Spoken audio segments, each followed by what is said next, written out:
Hi மக்களே, அம்மாஸ் இன்ஃபோலேருந்து ஸ்லோச்சனாமா பேசுகிறேன். இன்றைக்கி இறைவன் காலில் முள் என்பது பற்றி விளக்கப் போகிறேன். ஒரு ஊரில் இளைஞன் ஒருவன் இருந்தான். அவன் கடவுள் நம்பிக்கை இல்லாமல் இருந்தான்.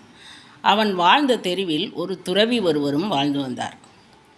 அவர் ஆன்மீக சொற்பொழிவு ஆற்றுவார்.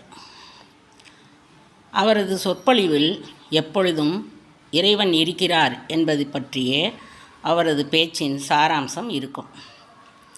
இளைஞன் அந்த துறவியிடம் சென்று, நீங்கள் சொல்வது போல் இறைவன் இருக்கிறார் என்றால் அவரை நான் நேரில் பார்த்தால்தான் நம்புவேன் என்றான்.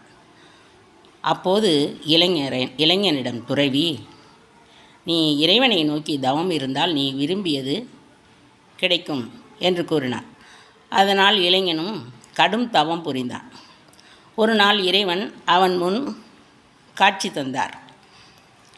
ஆனால் சந்தேகமடைந்த இளைஞன் அவர் உண்மையில் இறைவன் தானா என்பதை ஆராய நினைத்தான்.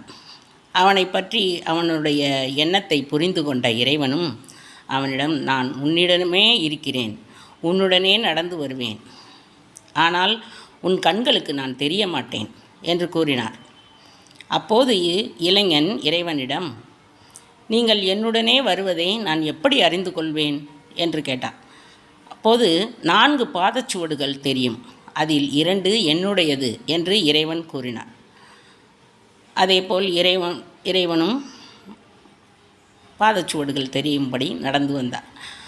ஒரு நாள் இளைஞன் சந்தேகமடைந்து இறைவன் நம்முடன் வருகிறாரா என்று திரும்பி பார்த்தான். அப்போது 2 பாதச்சுவடுகள் மட்டுமே தெரிந்தது.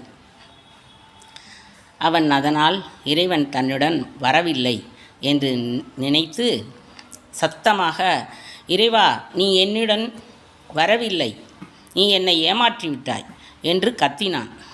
அப்போது இறைவன் கூறினார், அங்கு பார், 2 பாதச்சுவடுகள் தள்ளி உள்ளது. என்னுடைய பக்தர்கள் துன்பப்படுவதை என்னால் பொறுத்து கொள்ள முடியாது.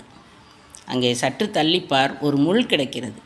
அந்த முள் உன் காலில் குத்துவதற்கு முன்னால் நான் என் காலில் சென்று குத்திக்கொண்டேன். அதனால் என்னுடைய பாதச்சுவடுகள் முன்னே தெரிகிறது என்று கூறினார். உண்மையை உணர்ந்து கொண்ட இளைஞன் அவருடைய பாதத்தில் வீழ்ந்து வணங்கி மன்றாடி மன்னிப்பு கேட்டான்.